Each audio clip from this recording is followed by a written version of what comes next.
সম্মানিত রাসূলের আযম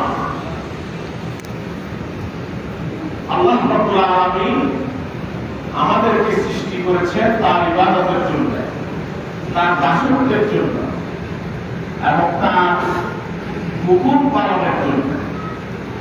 কোরআনে আল্লাহ রাব্বুল আলামিন স্পষ্টভাবে বলেছেন এই বিষয়ে কোনো প্রকার দ্বিধাদ্বন্দ্ব, কোনো বিতর্ক এবং ভিন্ন কোনো অস্পষ্ট কোনো কিছু তিনি রাখেন। আল্লাহ রাব্বুল আলামিন বলে দিয়েছেন ওয়া মা খালাকতুল জিন্না ওয়াল ইনসা ইল্লা লিয়াবুদুন। আমি মানুষ এবং জিন জাতিকে সৃষ্টি করেছি আমার ইবাদতের জন্য, আমার দাসত্বের জন্য, আমার বন্দেগীর জন্য। কুরবানি, ঈদুল আযহা আমরা যে পশু কুরবানি করে থাকি, এটি আল্লাহর ইবাদতের অন্যতম একটি নিদর্শন। আল্লাহর বিধান, আল্লাহর নির্দেশ, আল্লাহর হুকুম, এবং শুধু তাই নয়, আল্লাহর পছন্দনীয় আমল সমূহের ভিতরে সবচেয়ে অধিকতর একটি পছন্দনীয় আমল হচ্ছে ঈদের দিনে কুরবানি করা। সুবহানাল্লাহ। হাদিস শরীফে এসেছে নবী করিম সাল্লাল্লাহু আলাইহি ওয়াসাল্লাম বলেছেন, হযরত আয়েশা রাদিয়াল্লাহু তাআলা আনহা থেকে বর্ণিত হয়েছে, আল্লাহর নবী বলেন ঈদের দিনে, ঈদুল আযহার দিনে আল্লাহর নিকট সবচেয়ে পছন্দনীয় আমল হচ্ছে কুরবানি করা। সুবহানাল্লাহ। কাজেই আমরা যারা ঈদুল আযহার দিনে কুরবানি করব, এই কুরবানি আমরা গরু খাওয়ার জন্য করছি, গোশত খাওয়ার জন্য নাকি লোক দেখানোর জন্য? এর কোনটিই নয়। আল্লাহ মাফ করুন, এর কোনটি নয়। আমরা কুরবানি করছি আল্লাহর বিধান পালনের জন্য, আল্লাহর দাসত্বের জন্য এবং আল্লাহর সন্তুষ্টির জন্য। কার সন্তুষ্টির জন্য? আল্লাহর সন্তুষ্টির জন্য। আমাদের কারো মনে এই দ্বিধাদ্বন্দ্ব এবং এই অস্পষ্টতা, নিয়মের ভিতরে এই ধরনের কোনো গন্ডগোল থাকা চলবে না যে আমরা আল্লাহর সন্তুষ্টি ছাড়া অন্য কোনো উদ্দেশ্যে আমরা কুরবানি দিচ্ছি। আমরা এ থেকে বাড়ান চাই। আল্লাহ রাব্বুল আলামিন আমাদের কুরবানিকে কবুল এবং মঞ্জুর করুন। আমিন। সম্মানিত রাসূলের আযম, হাদিস শরীফে চার ব্যক্তি প্রতি আল্লাহ রাব্বুল আলামিনের লানতের কথা বলা হয়েছে। কয়টা ব্যক্তির প্রতি? চার ব্যক্তি। তার মধ্যে এক ব্যক্তির কথা বলা হয়েছে যে ব্যক্তি তার পিতামাতাকে গালি দেয়, যে ব্যক্তি, যে সন্তান তার পিতামাতাকে গালি দেয়, তার প্রতি আল্লাহর লানত, আল্লাহর অভিশাপ বর্ষিত হয়। বলেন না নাউযুবিল্লাহ। নাউযুবিল্লাহ। আরেক ব্যক্তি হচ্ছে যেই ব্যক্তি কুরবানি দেয় কিন্তু তার মনে আল্লাহর সন্তুষ্টি ছাড়া অন্য কোনো উদ্দেশ্য থাকে, অথবা অন্য কারো দাসত্বের জন্য, গোলামির জন্য যে ব্যক্তি কুরবানি দেয়, আল্লাহ রাব্বুল আলামিনের লানত তার উপর বর্ষিত হয়। নাউযুবিল্লাহ। তাহলে আমাদের কুরবানি যখন আমরা দিতে যাব, তখন আমাদের অন্তরকে আল্লাহর মুখ করতে হবে। কার দিকে? আল্লাহর দিকে। আল্লাহ। এজন্য নবী করিম সাল্লাল্লাহু আলাইহি ওয়াসাল্লাম যখন কুরবানি করতেন, তিনি পশুকে যখন শুইয়ে দিতেন, এরপর তিনি বলতেন বিসমিল্লাহে আল্লাহু আকবার, বিসমিল্লাহে আল্লাহু আকবার। এরপর তিনি বলতেন ইন্না সালাতি ওয়া নুসুকি ওয়া মাহইয়ায়া ওয়া মামাতি লিল্লাহি রাব্বিল আলামিন। নিশ্চয় আমার নামাজ, ওয়া নুসুকি আমার কুরবানি, যেটা আমি এখন দিতে চলেছি, ওয়া মাহইয়ায়া আমার জীবন, ওয়া মামাতি আমার মৃত্যু, লিল্লাহি রাব্বিল আলামিন। অর্থাৎ আমার সবকিছু কার জন্য? আল্লাহর জন্য।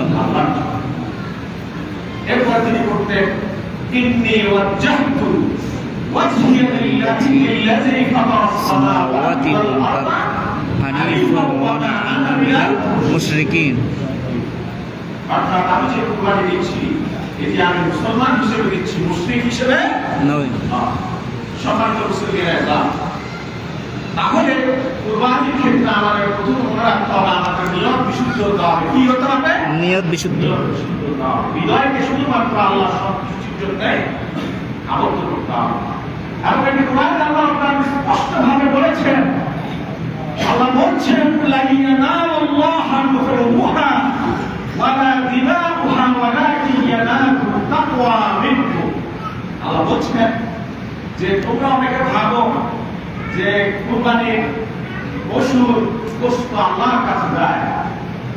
তোমরা জেনে রাখো যে লা ইয়ানালুল্লাহা লুহুমুহা ওয়ালা দিমাউহা, যে আল্লাহর কাছে কুরবানির পশুর রক্ত অথবা গোশত কিছুই পৌঁছায় না। ওয়ালাকিন ইয়ানালুহু তাকওয়া মিনকুম, কিন্তু আল্লাহর কাছে পৌঁছায় তোমাদের হৃদয়ের মাঝে যে তাকওয়া আছে। আল্লাহু আকবার, সুবহানাল্লাহ। আব্দুল্লাহ ইবনে আব্বাস বলেছেন, এখানে তাকওয়ার অর্থ হচ্ছে আল্লাহর সন্তুষ্টির জন্য কুরবানি প্রদান করা। সুবহানাল্লাহ, সুবহানাল্লাহ। তাহলে আমরা কুরবানি প্রদান করছি কার সন্তুষ্টির জন্য? আল্লাহর সন্তুষ্টির জন্য। আল্লাহ সাক্ষী থাকেন, আমরা শুধুমাত্র কেবলমাত্র আপনার সন্তুষ্টির জন্য কুরবানি প্রদান করছি। সম্মানিত উপস্থিতি, সাহাবা আজমাইন নবী করিম সাল্লাল্লাহু আলাইহি ওয়াসাল্লামকে জিজ্ঞাসা করছেন, ইয়া রাসূলুল্লাহ মা হিয়া আল আদাহ ইয়া রাসূলুল্লাহ, ঈদুল আযহা কি? ঈদুল আযহাকে আমাদের জন্য দেওয়া হলো, এটি কি? জবাবে নবী করিম সাল্লাল্লাহু আলাইহি ওয়াসাল্লাম বলেছেন, ইয়া সুন্নাতু আবিকুম ইব্রাহিম। এটা আমাদেরকে মনে রাখতে হবে। শুধু কুরবানি দিলে তো হবে না, এটা কোথা থেকে এসেছে, কিভাবে এসেছে এবং এটি কেন দেওয়া হয়েছে, এটিও আমাদের ব্রেনে রাখতে হবে।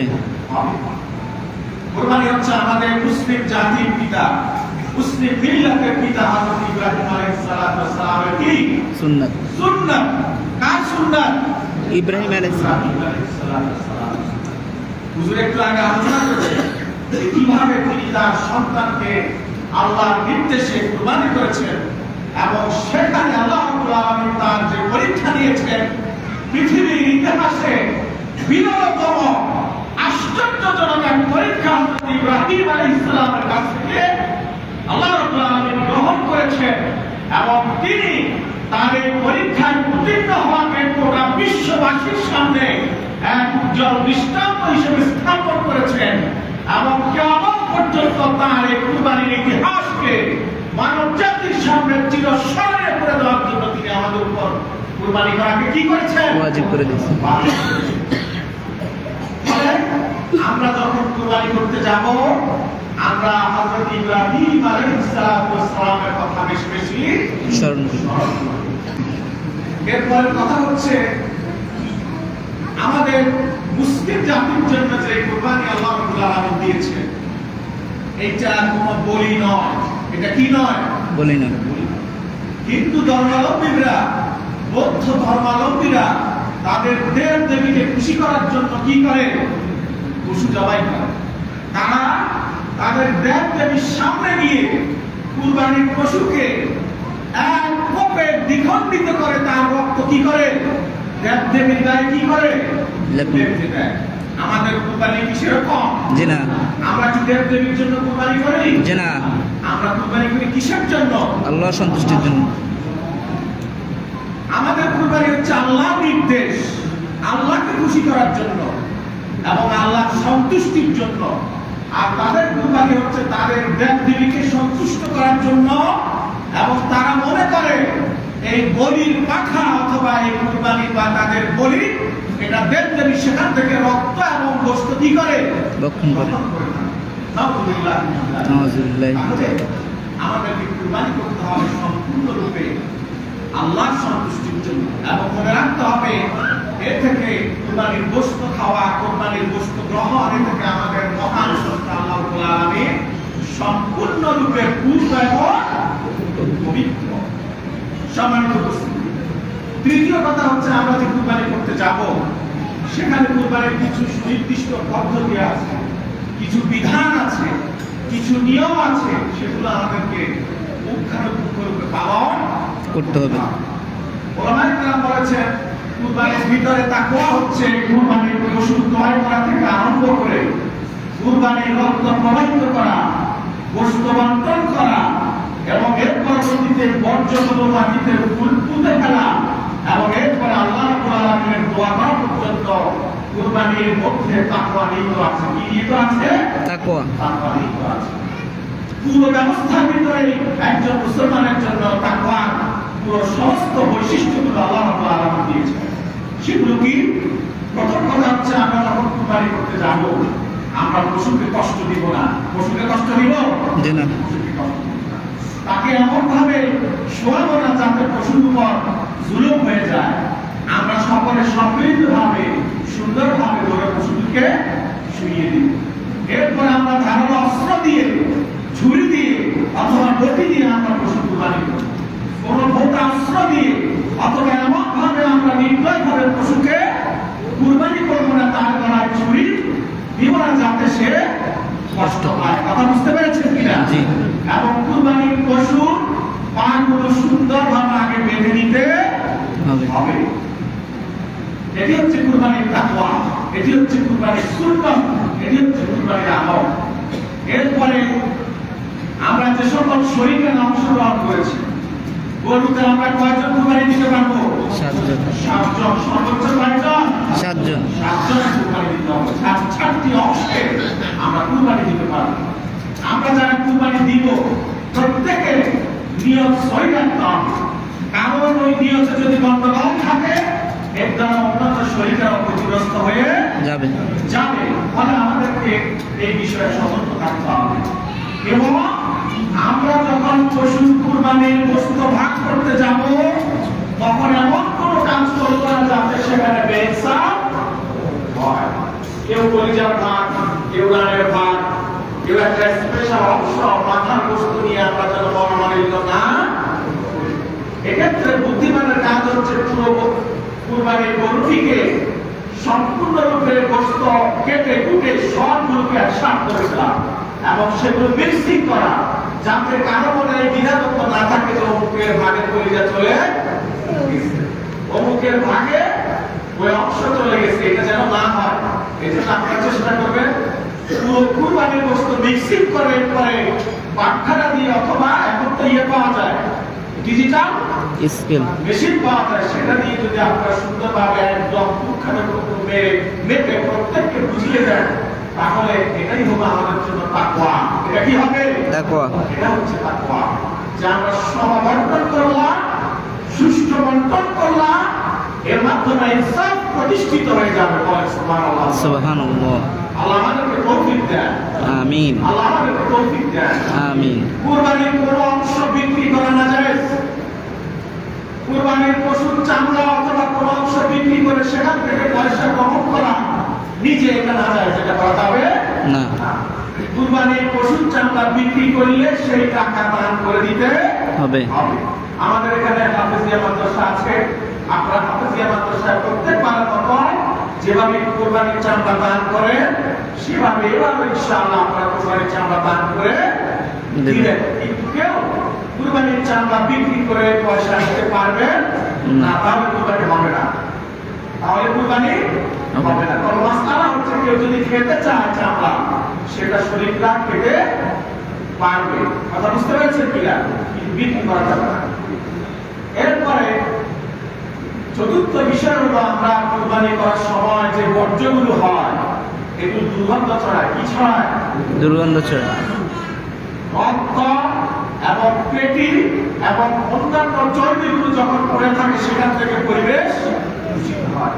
একজন তাকওয়াবান, একজন দিনদার সচেতন মুসলমান কখনো পরিবেশ নষ্ট করতে পারে না। সিবাবুল মুসলিমি ফুসুকুন, এক মুসলমান আরেক মুসলমানকে কষ্ট দেওয়া কি অপরাধ, ফাসিকি। এজন্য আমরা যখন কুরবানি করব এমন জায়গায় কুরবানি করব না যেখানে ময়লা আবর্জনা চারদিকে ছড়িয়ে ছিটিয়ে যায়। আমরা গর্ত করে দিব, সেখানে কুরবানির রক্ত এবং বর্জ্যগুলো আমরা মাটিতে পুঁতে ফেলবো ইনশাআল্লাহ। ফেলবেন তো ইনশাআল্লাহ? ইনশাআল্লাহ। সকলে এই দিকে সজাগ এবং সচেতন থাকবেন। ওলামায়ে কেরাম বলেছেন আপনি যদি কুরবানি দেই, আমরা যদি কুরবানি দেই আর তা দিয়ে যদি এলাকার মানুষ কষ্ট পায় প্রতিবেশী যদি কষ্ট পায় তাহলে যে উদ্দেশ্যে কুরবানি ওয়াজিব করা হয়েছে সেটি আফেক হয়ে যায়, ফলে এর থেকে গুনাহ হয়। কুরবানি দিয়ে সওয়াবের জায়গায় কি হবে? গুনাহ হবে। গুনাহ হবে। তাহলে এই বিষয়ে আমাদেরকে সচেতন এবং সজাগ থাকতে হবে। যারা কাটাকুটার কাজ করবে তাদেরকে আলাদাভাবে পারিশ্রমিক দিয়ে দিতে হবে। বস্তু দিয়ে তাদেরকে পারিশ্রমিক দেওয়া যাবে না। তবে তারা অভাবী হিসেবে তাদেরকে আপনি সেখান থেকে বস্তু কি করতে পারেন? দান করতে পারেন বা উপহার হিসেবে প্রদান করতে পারেন। এই জন্য আমাদের বিষয়ে প্রচলিত আছে তাদেরকে পরিশ্রম হিসেবে একটা টাকা দিয়ে দেওয়া এবং হাদিয়া হিসেবে তাদেরকে বস্তু থেকে একটা অংশ দান করা, ঠিক আছে কিনা? কিন্তু শুধু বস্তু দিয়ে তাদের পারিশ্রমিক দেওয়া যাবে না। না। আরেকটি মাসালা হচ্ছে যে যারা গোশত বা গরুর পশু কুরবানি করতে আসে মসজিদের ইমাম অথবা দায়িত্বপ্রাপ্ত ব্যক্তি, তাকে হাদিয়া দেওয়ার বিষয়টি সেটিও জায়েজ। আপনারা কুরবানির গোশত বা কুরবানির পশু জবাই করে হাদিয়া দেওয়া জায়েজ এবং হাদিয়া নেওয়া কি জায়েজ। জায়েজ। আপনারা উপযুক্ত সম্মানিত আমাদেরকে দিয়ে দিবেন। এরপর আমরা আল্লাহ রাব্বুল আলামিনের কাছে দোয়া করব, আল্লাহ রাব্বুল আলামিন যেন আমাদের কুরবানিকে কবুল এবং মঞ্জুর করে নেন। কুরবানির গোশত তিনটি ভাগে বণ্টন করা সুন্নাত। একটি হচ্ছে নিজের জন্য এক ভাগ, পরিবারের জন্য একটি ভাগ হচ্ছে আত্মীয় স্বজনের জন্য, আর একটি হচ্ছে গরিব এবং মিসকিনদের জন্য।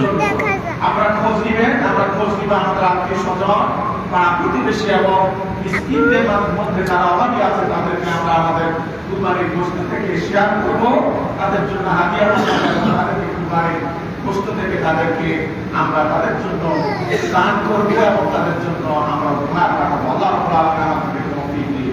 আল্লাহ রাব্বুল আলামিন আমাদের কুরবানি মঞ্জুর কবুল এবং মঞ্জুর করে দিন। আমিন। সম্মানিত উপস্থিতি, নামাজের পরে খুতবা শোনা কি ওয়াজিব। আমরা প্রত্যেকে নামাজের পরে সংক্ষিপ্ত খুতবা দিব। আপনারা চেষ্টা করবেন খুতবা শুনে তারপর যাওয়ার জন্য, কারণ এই দিনের সবচেয়ে বড় গুরুত্বপূর্ণ কাজ হচ্ছে নামাজ। কি ঈদের নামাজ। আর ঈদের নামাজের মূল জিনিস হচ্ছে খুতবা। সুতরাং খুতবাকে অগ্রাহ্য করলে আমাদের নামাজ অনুষ্ঠানে দেখা দিতে পারে। এই জন্য আপনারা বুঝবেন খুতবা শুনে তারপরে দোয়া করে সকলে আমরা কুরবানির উদ্দেশ্যে যাবো। আল্লাহ আমাদেরকে তৌফিক দান করুন, আমাদের রিজিক প্রদান করুন, আমাদের হায়াত দান করুন। যারা আমাদেরকে বিদায় গ্রহণ করেছেন আল্লাহ তাদেরকে মাফ করে দেয় এবং তাদেরকে জান্নাতের দান করুন।